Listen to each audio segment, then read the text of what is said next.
오늘 말씀이 우리에게 주는 메시지는 분명하죠. 행함이 없는 믿음은 죽은 믿음이다. 행함이 없는 믿음은 죽은 믿음이다. 오늘 본문의 내용을 핵심을 좀 우리가 정리하기 전에 본문을 좀 오해하는 경향이 있어서 먼저 좀 짚고 넘어갈 게 있습니다. 본문의 핵심은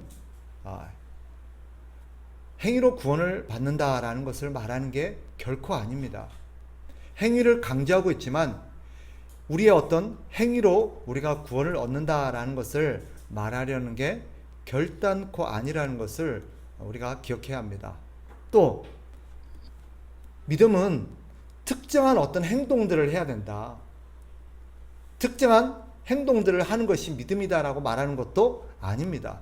예를 들면 교회를 다녀야 되고 기도를 해야 되고 성경을 읽어야 되고 전도를 해야 되고 우리가 규정하는 어떤 특정한 행동들을 해야만이 믿음이 있는 거다. 그걸 말하는 것도 아닙니다. 그러면 오늘 본문의 핵심은 어디에 있느냐? 그것은 믿음이라는 것은 반드시 어떤 행위를 동반한다는 것입니다. 그 사람에게 진짜 구원 얻는 믿음이 있다면 그 믿음은 반드시 뭘로 나타나게 마련이다? 행위로 나타나게 마련이라는 거예요. 마치 뭐와 같냐면 이렇게 이해하면 쉬울 듯 합니다. 사람이 살아있다면 움직일까요? 안 움직일까요? 움직인다는 거예요. 사람이 살아있다면 네가 움직여야 너는 살아있는 거다가 아니라 네가 움직이기 때문에 살아있는 거다. 결론적으로 맞는 거지만 그걸 말하는 게 아니라 여러분 다 움직인다고 살아있는 사람입니까? 요즘 보면 움직이는 로봇도 움직여요? 안 움직여요? 사람과 비슷하게 생겨가지고 사람처럼 막 말도 하고 행동도 합니다. 그죠? 그러나 그걸 진짜 사람이라고 말합니까? 사람처럼 생기고 사람처럼 움직인다고 해서 그가 살아있는 사람이라고 말하진 않아요. 그러나 반대로 그가 정말 살아있는 사람이라면 반드시 뭐하게 마련이에요? 움직이게 마련이에요. 그런데 사람이 살아있다고 하면서 사람이라고 하는데 움직이지 않는다? 어떤 사람일까요? 죽은 사람이에요. 그죠? 그 사람은 사람일지는 모르지만 살아있는 사람은 아니라는 거예요. 믿음도 그와 같다는 것입니다. 그 사람에게 진짜 믿음이 있다면 그 믿음은 그를 움직이게 할 거라는 거예요. 그리고 믿는 사람처럼 믿음을 가진 사람처럼 믿음을 가진 사람이 당연하게 그렇게 해야 되는 것처럼 그런 행동들을 하게 만들 거라는 거예요. 그런데 믿음이 있다고 하면서 어떤 행동도 하지 않는다? 그 믿음은 어떤 것과 같아요? 죽어있는 믿음이다. 마치 사람이라고 하면서 움직이지 않는 사람이 죽은 사람과 똑같듯이 움직이지 않는 믿음, 행동하지 않는 믿음은 죽어있는 믿음이다. 즉 오늘 본문에서 말하고 있는 메시지는 이겁니다. 진짜 믿음이 있다면 그 믿음은 반드시 그 사람으로 하여금 믿음의 행동을 하게 만든다는 거예요. 그러니 내가 믿음이 진짜 있는지 없는지, 내가 살아있는 믿음의 사람인지, 내게 진짜 살아있는 믿음이 있는지를 어떻게 알 수 있어요? 행동을 할 수 있다는 거예요. 오늘 성경이 우리에게 경고하는 게 뭐예요? 어떤 사람은 나는 믿음이 있어요. 나는 그걸 믿어요. 나는 믿어요. 라고 말한다고 해서 그것이 진짜 믿음이 있는 것은 아니라는 거예요. 오늘 본문에서 말하는 것처럼 어떤 예를 들고 있습니까? 2장 보니까 이렇게 말하죠. 19절로 가보세요. 네가 하나님은 한 분이신 줄을 믿느냐? 잘하는도다. 귀신들도 믿고 떠느니라. 하나님이 한 분이 있다는 거, 나 하나님 한 분이라는 거 믿어요. 하나님이 계시다는 거 믿어요. 그러나 그것은 성경이 말하는 살아있는 믿음이 아니라는 거예요. 그런 믿음은 누구도 갖고 있다는 거예요? 귀신도 갖고 있다는 거예요. 그래서 어떤 목사님이 우스갯소리를 하더라고요. 세상에는 세 종류의 믿음이 있대요. 귀신보다 못한 믿음, 귀신 같은 믿음, 귀신보다 뛰어난 믿음. 귀신만도 못한 믿음은 뭐예요? 그렇죠. 귀신도 아는 것을 모르고 있는 믿음이에요. 즉 귀신도 하나님이 어떤 분인지는 안다는 거예요. 그런데 귀신도 알고 있는 그 하나님이 어떤 분인지를 제대로 모르는 사람, 그 사람은 귀신만도 못하다는 거죠. 근데 귀신 같은 믿음이 있대요. 귀신 같은 믿음이 뭐예요? 귀신이 알고 있는 수준의 믿음이에요. 근데 성경이 말하는 건 뭐예요? 그런 게 아니라 진짜 살아있는 믿음. 그래서 그 믿음이 어떤 행동을 나타내고 어떤 행동을 일으키고 그 행동을 유발해서 어떤 삶을 살게 하는 그런 믿음이 우리에게 있어야 된다는 거예요. 그게 살아있는 믿음이라는 거예요. 오늘 본문의 결론은 분명합니다. 믿음은 반드시 어떤 행동을 일으키게 마련이다. 행동을 유발하게 마련이다. 그래서 어떤 삶을 살아가게 한다는 거예요. 오늘 본문에 예를 들고 있어요. 첫 번째 예가 어떤 예냐? 보면 가난하고 헐벗은 힘겹게 살아가는 그런 형제를 보고 그 형제를 진짜 나의 형제로, 그 형제를 진짜 사랑하고 있는 그런 믿음이 있는 형제라면 어떻게 한다는 거예요? 말만 아이고 형제님, 형제가 배불렀으면 좋겠고 따뜻했으면 좋겠고 행복했으면 좋겠어요 라고 말만 하는 게 아니라 어떻게 한다는 거예요? 실제로 그에게 도움을 준다는 거예요. 그를 진짜 내 형제로 여기고 그가 진짜 하나님의 은혜 안에서 그런 어려움을 잘 이겨내고 어려움 속에서 도움을 받기를 원한다면 내가 갖고 있는 것을 그에게 나눠줌으로써 실제적인 도움을 제공한다는 거예요. 그런데 말만 하고 어떤 행동도 하지 않는 사람은 그 사람을 형제로 여기지 않는다는 것이고 그를 향한 진짜 믿음의 사랑이 없다라는 거예요. 두 번째 예가 뭐예요? 아브라함의 예를 들죠. 하나님이 진짜 주인 되심과 하나님의 주권을 믿는 믿음 있는 사람이라면 하나님이 어떤 명령을 내리시더라도 어떻게 한다는 거예요? 순종한다는 거예요. 아브라함이 하나밖에 없는 자식을 하나님께서 내 독자 이삭을 내가 지시한 산으로 가서 번제로 바치라고 했을 때 아브라함이 그 이삭을 하나님 앞에 바쳤어요. 왜 그래요? 아브라함에게는 뭐가 있었기 때문에? 믿음이 있었기 때문에. 어떤 믿음요? 이 자식을 주신 분이 하나님이시다. 그리고 하나님은 나의 모든 것을 하나님 요구하실 권한이 있다라는 믿음이 있으니까 그 믿음이 그런 순종을 이끌어낸 거예요. 그런데 만약에 아브라함이 이 자식은 하나님이 주신 것입니다. 하나님은 나에게 모든 것을 요구하실 권리가 있으십니다. 라고 말은 고백해놓고 실제로 그래? 그러면 내 독자 이삭을 내가 지시한 산으로 가서 번제로 바쳐. 그거는 좀 이런다면 그 사람 믿음이 있다는 거예요? 없다는 거예요? 없다는 거예요. 실제로는 없다는 거예요. 세 번째 예가 여기에 누구를 들고 있냐면 기생 라합을 들고 있습니다. 기생 라합은 이스라엘 백성들, 즉 이스라엘 사자가 여리고성에 영탐하러 왔을 때 그를 믿음으로 숨겨줬대요. 그러면 기생 라합이 갖고 있었던 믿음은 뭘까요? 저들은 하나님이 보낸 사람이요. 그리고 하나님께서 반드시 이 땅과 이 성을 하나님의 나라로 바꾸시고 하나님께서 이 전쟁에서 이기실 거라는 믿음이 있었다는 거예요. 그러니까 기생 라합이 어떻게 했던 거예요? 그 하나님이 보낸 사람을 숨겨주고 그들을 보호해 줬던 거예요. 왜? 하나님이 반드시 이곳에 오시고 반드시 이 모든 것들을 물리치고 하나님의 나라를 세울 거라는 믿음이 있었기 때문에. 만약에 기생 라합에게 그런 믿음이 없었다면 이 사람들을 숨겨줬을까요? 숨겨줬다고 무슨 일 당하려고, 무슨 보복을 당하려고. 그게 무서워서 못 숨겨줬을까요? 이렇듯 믿음은, 그가 갖고 있는 믿음은 반드시 어떤 행동을 동반하게 마련이다. 여러분, 우리에게는 이런 믿음이 있습니까? 나의 믿음은 믿음의 행위를 동반하고 있는가?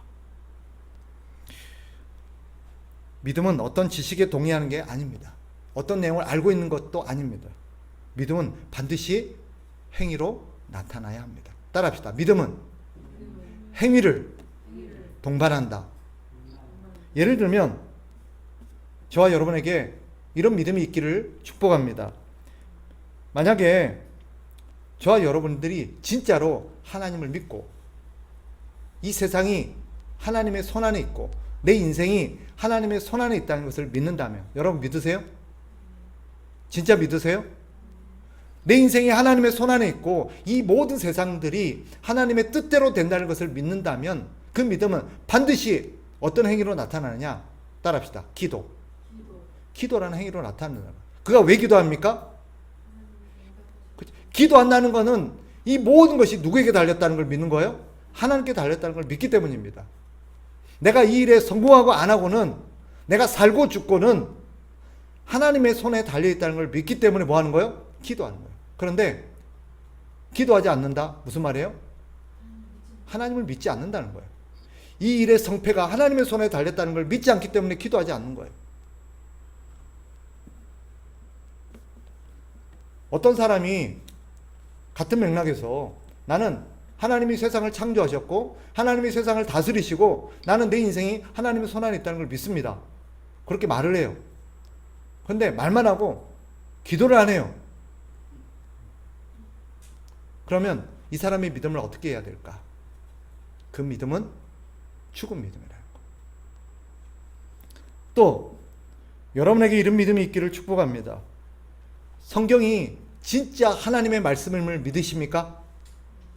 성경이 살아계신 하나님의 말씀, 기록된 하나님의 말씀이라는 것을 믿는다면, 그 믿음이 있는다면 어떤 행동을 해야 됩니까? 성경을 읽고 그 말씀을 믿음으로 순종해야 되는 것입니다.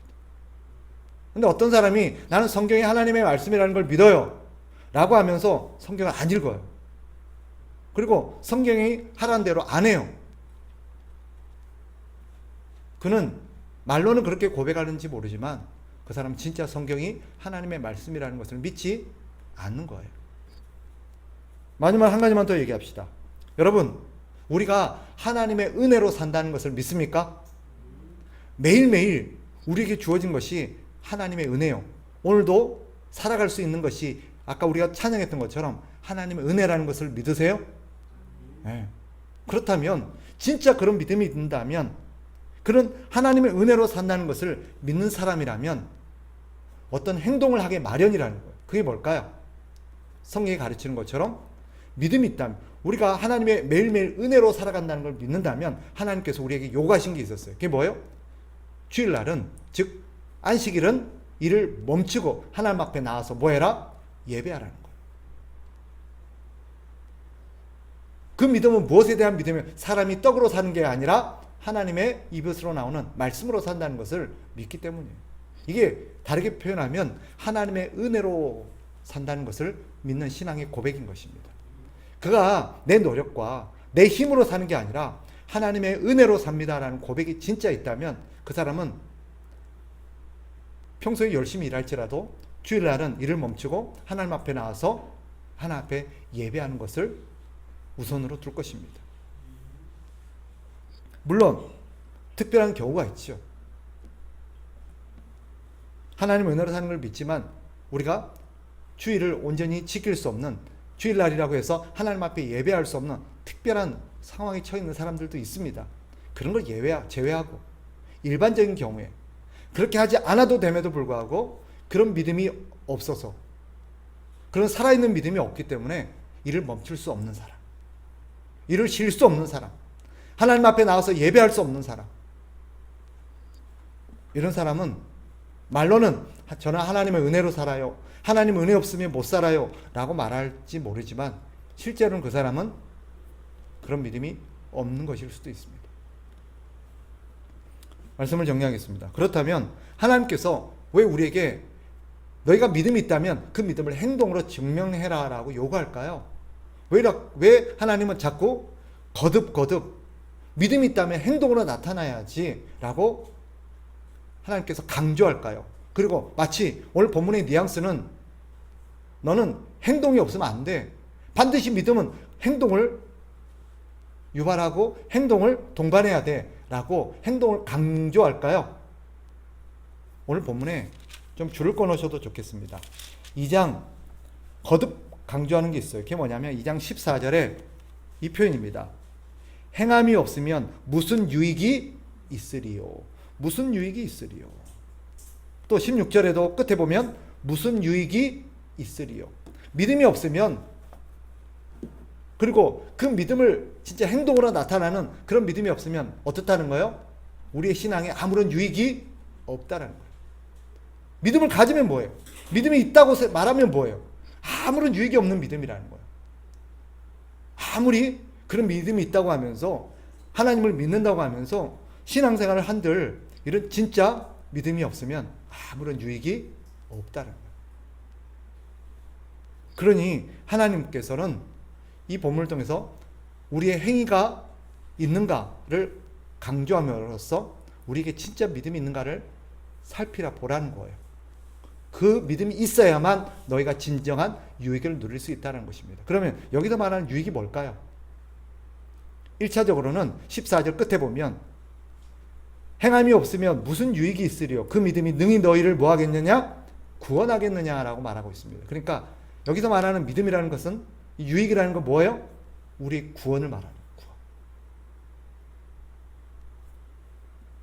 이 믿음이 없으면 우리의 영혼은 결코 구원을 경험할 수 없을 거라는 거죠.